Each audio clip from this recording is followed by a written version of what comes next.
Hello and welcome to the Everyday Adventure podcast. My name is Nikki Bass and I will be bringing you thoughts, ideas and stories from some incredible guests to hopefully inspire you to live more adventurously in your everyday lives.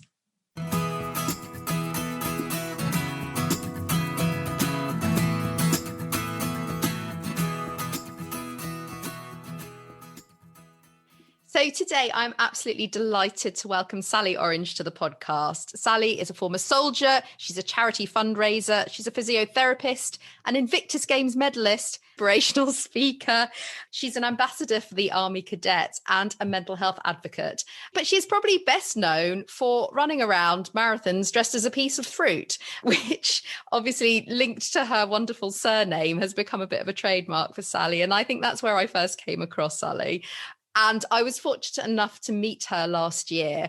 Went for a little walk in the local area. And what I found so amazing and why I really wanted to speak to her for this podcast, as well as all of these wonderful, huge adventures that Sally has taken on and raised so many thousands of pounds for charity, is just what a lovely, humble, down-to-earth person she is. And actually just being able to have those conversations like this was something that you did every day, whereas for the rest of us, probably even one of those adventures would be a lifetime achievement. And so I wanted to get a little bit more to the bottom of that with her, and I invited her on the podcast, and I'm so glad she accepted. So Sally, welcome to the show. It's absolutely lovely to have you here. Thank you so much. And that's really kind of you to say those lovely words. So thank you.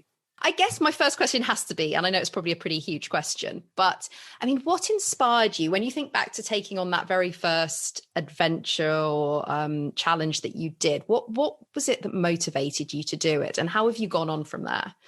Do you know, it's funny because I remember at the age of 8 watching the London Marathon and thinking, wow, I want to do that. I distinctly remember it.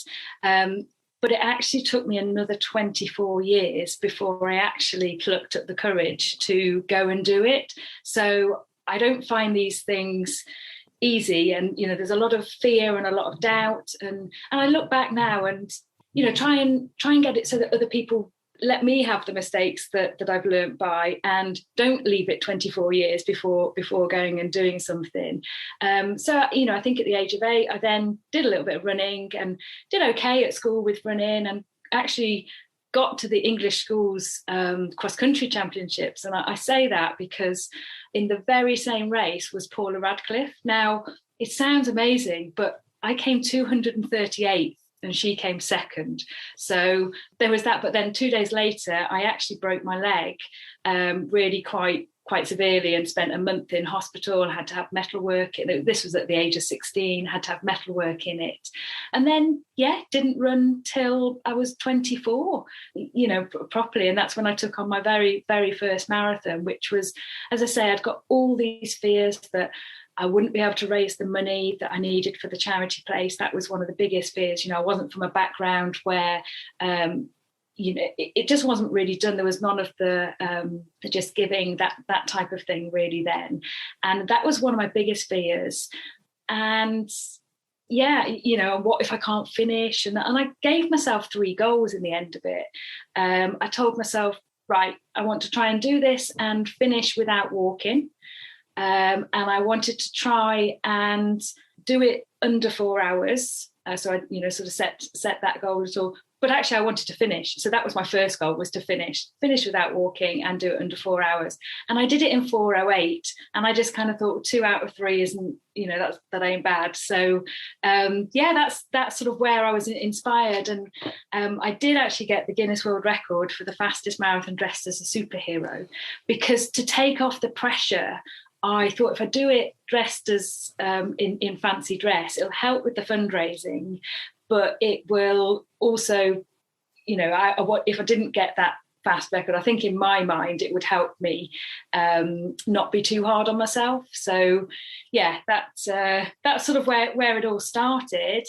And I think it was after that I literally crossed the finish line, and probably for the first time in my life I felt like a superhero.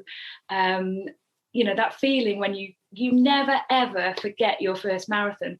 Some people have said it's a little bit like sex, that you never ever forget your first time. And I don't. I still, when anybody else is doing their first 5K, 10K, whatever challenge they're going for, I've still got those emotions that I can go back to and know how they'll be feeling. So, that nervousness beforehand, but I also remember that feeling at the end, that I get really excited that other people are going to get that feeling when they finish. It kind of went on from there, really. I did my next marathon. Again, I really dug deep, and I think at the time I had to raise 1,500, and I'd raised 4,500. So I'd gone all out with the fundraising, and so the next year I thought I've got to do something even bigger and better, and that's where I thought I'll run as a piece of fruit, and I'll run as an orange for my surname, because that might help people sort of get behind me and see that I'm doing something different. And that got me the Guinness World Record for the fastest marathon dressed as a piece of fruit. And when your surname's orange, that's it kind of stuck, really. I love it. And who even knew that there was a Guinness World Record for that? I mean, that's what I love about it. And then the next year I went to Afghanistan with the Army, and while I was there, I got a banana costume sent out, so did one around Camp Bastion as a banana. So yeah, it kind of went from there, really, and then just went on. So I'm now the only person in the world that's ran a marathon on every continent dressed as a different piece of fruit. For some reason, I can't imagine that there's a huge amount of competition, but still incredibly impressive nonetheless. I think just running a marathon on every continent, quite frankly, and then doing it in a sweaty, I can't imagine it's that comfortable running as a piece of fruit. So I think just for that, I've got, major respect. So you've taken on, a lot of really mind-blowing challenges, endurance events that for many people, even one of those would be a once in a lifetime achievement. But when you think of the challenges that you've personally faced when doing them, what sticks in your mind? Is it the physical, or were there other challenges that you've encountered along the way? There is the physical, and one of those challenges was the marathon des Sables, so the 6 marathons in 6 days. But I'm in some ways, I'm really lucky that my biggest challenges have come outside of adventures that really then help me drive forward when I am in adventure. So it's almost a turning a negative into a positive. And I suffer really quite severely with depression and chronic anxiety. And that has been a really big challenge. And there's times when I've had to take myself to hospital because I can't see myself getting through a day. And it's still very vivid, those feelings and those emotions. So whenever in a big challenge I'm having a tough time, I just think it's not as bad as that time when I was really ill, and it's not as important as that time as when I was really, really ill. So it's now sort of turning it around and going, actually, there was a positive in being rock bottom, in that whenever I'm doing any of these physical challenges, it doesn't really matter. The world's not going to end. Where when I was really poorly, the world nearly did end. So that, I think that's where, my challenge, and that's now linked to why I do the things dressed as pieces of fruit, because although there's a fun element to it, and it's trying to show people that you don't have to be the fastest, you don't have to be the fittest, but if you can go out, have fun, enjoy yourself, and raise money for charity, then it's all great. And when I'm dressed as a piece of fruit at any marathon that I go to, makes people smile, and it's really hard not to smile when you're dressed as a piece of fruit. And people come and talk to you. If I was in shorts and t-shirt on my own, a lot of the time people wouldn't talk to me, but when I'm suddenly stood there as a blueberry or a pineapple, they'll come and say, why are you wearing that? And I'll say, I'm just wanting to raise awareness and break down the stigma attached with mental illness. And that invariably starts a conversation. And people will quite often say they've had a problem, or they know somebody who's had a problem, and really subtly it starts that conversation that somebody didn't realise they were going to walk into that. And if somebody's not comfortable, then I just go back to talking about the costume, or so it's a really fun way of, again, sort of say, breaking down the barriers for me of not putting pressure on myself. So so many people with challenges go for time, and they'll say, what time are you going for? And I just use the line now and I say, I'm going for the time of my life, because half the time people don't even know what 4 hours means when you've never ran a marathon. So yeah, it's really sort of breaking down lots of things really, and saying anyone can achieve more than they think they can if they put their mind to it. And the reason I say that is, a lot of people say to me, I could never run a marathon. And I say, I really think that you could, because if you were to have your children or your parents or somebody very close to you that was 26.2 miles away and they were in distress, they were in trouble, there's no cars, there's no buses, no trains, no other way of getting there apart from on foot, you would get there. Doesn't mean you will get there in the quickest time or as quick as somebody else, but you would find a way of getting there. And that's why I truly believe that it's very much in the mind as what you can achieve.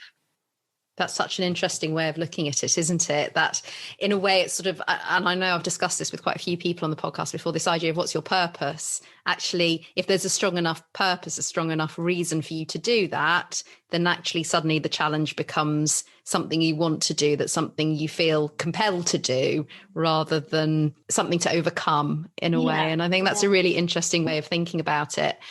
They're the obvious benefits of raising the money, raising the awareness and that side of things that's come out of all of these challenges you've done, which are all phenomenal in themselves. But I was just wondering, what have been the sort of the unexpected benefits for you as a result of following this path? So I think it is that there have been some really unexpected ones. And as I say, it was a real challenge for me being open about my challenges with mental health. And although some doors closed, because unfortunately I was medically discharged from the Army, the Army Cadets have really sort of embraced the fact that I've been open about it. And when I was asked to be the national ambassador for the Army Cadets, as well as it being an incredible honour, real pride with that, their motto is to inspire to achieve. So it gives me a purpose to live each day to try and think about inspiring for others to achieve, and for young people to have something to look up to or to look towards. It doesn't have to be a fitness challenge, and I'm all about whether it be healthy eating, and that's, with the fruit, and I'm soon going to be venturing into running as vegetables as well, but just physical activity. It doesn't have to be something massive. My latest challenge actually was 100 miles round the Nightingale Hospital where I was working as a physiotherapist at the time, and it was only 1 mile a day and for 100 days. Now, a lot of people would say, and I wanted other people to come and join me with that as well. And each mile I was dedicating to a member of the armed forces and an NHS worker. And I did half of them dressed in hospital scrubs and half of them dressed in military uniform. And I wanted people to come and join me. And they would say, oh, I can't run a mile. And I'd say, that's all right, come and walk it with me. And we'd do it, we'd have a chat, and they'd be like, is that it? And I'm like, yeah, that's all it is. But it's just consecutively doing something. And for people to realise that you can only take small things each day that really mount up, and you've achieved, a whole amount. And I think you can look at that both ways. You can then look at something huge and think, actually, if I break that down, it's only a mile a day. But if I'm looking at it the other way, if I cumulatively do that, wow, I've managed to achieve 100 miles. So yeah, there's been some really interesting benefits. And one thing that I wouldn't really say is a benefit, but again, it's being open about mental health challenges, is I did become eligible to compete in the Invictus Games. Now, the Invictus Games is funny because it's the kind of games that nobody wants to actually be eligible to be able to take part in, but it's a case of then accepting and realising you are in that situation, these things have happened. And, I was in a category which was an open category. So everybody else in my category had been medically discharged for the same reasons. And through that, I've met royalty, and yeah, different doors have opened. So I'm now a great believer. It's very hard at the time, but one door closes and another one opens. I think that's how you have to look at things sometimes.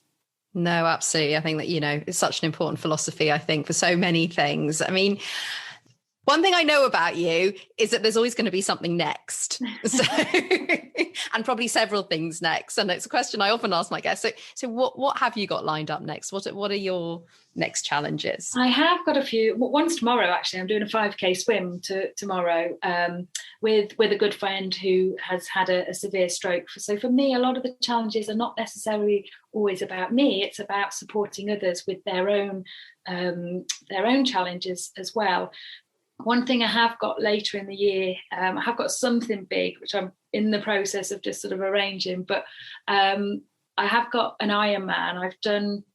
Or an iron distance challenge. I've done 8 different Ironman events before, but there's a really quite strange and almost quite nice story, if you don't mind me just telling you, as to this. So it's the Royal Marines iron distance challenge, and last year I did it as a recce, but I hadn't really been on my bike and I hadn't done much running, so I did the swim, and then I did the bike, and it's really hilly down in Devon where it takes place, and it was 4 laps of the same route, and I chose to wear a different fruit for each lap of the bike.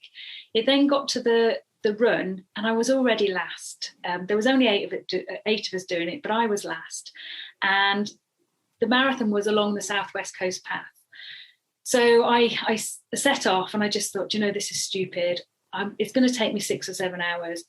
I don't know where I'm going. It's going to get dark. And I felt the pressure of somebody being at the checkpoint. So I turned back, went back to the race HQ, and I said, look, I'm going to do the distance. I said, I'm just going to run up and down this road, dressed as an apple, by myself. So tell your person at your checkpoint to go home. And I'll, when I finished, I'll just get into my van. And I did, 1 o'clock in the morning, pressed stop on my watch, 26.2 miles, got into the van. The next morning, somebody said, oh, what time did you finish? And I said, oh, well, it was 1 o'clock in the morning, but I didn't actually really do it, did I? Because I didn't do the actual marathon. I said, so I'm going to go back and do it today. And they said, what? And I said, yeah, I'm just going to, go and do it. And she said, well, so-and-so will come and join you. So somebody 8 miles in came and joined me. It was absolutely stunning. The view was amazing. We chatted away. And because somebody had heard what I'd done by going back the next day and doing the marathon, they doubled my sponsorship. So I'd raised £400 and they doubled it to 800. So more for the charity. I got to meet somebody that I would never have had that opportunity previously. And as I say, saw incredible scenery. So it really asked the question, what is success? Because what they've now done this year, they've asked me to be an ambassador for that event alongside Bear Grylls and Steve Backshall. So wow. Little old me, Sally Orange, who came last. But I just think it's such a great message for people to realise actually coming last does have its benefits. And for so many people, there's the fear that what if I come last? Well, I always say to people, if you come last, you generally get the biggest cheer because everybody else has finished. Whereas if you come first, most of those people are behind you. So it's just turning that psychology around, really. Well, I love that, actually, that you couldn't do what you'd set out to, but somehow by sort of finding a way through that and making it your own, it's also led to other things. I think, yeah, it's such an important lesson. And it was safer because it would have been dark. It was a challenging coastal path, and it was thinking about the other person waiting there for me at the checkpoint. They would have been getting cold. Yes, totally. And wet. And, I potentially could have put a lot of people in danger if I'd have taken a wrong step or gone the wrong way. And it just didn't feel that it needed that. So it might have been a bit of a different mental game running up and down the same street. But yeah, I was about to say, some ways, I think that's probably the bigger challenge, to be honest. At least you've got nice scenery to look at the other way, and then you had to do it again. But yeah.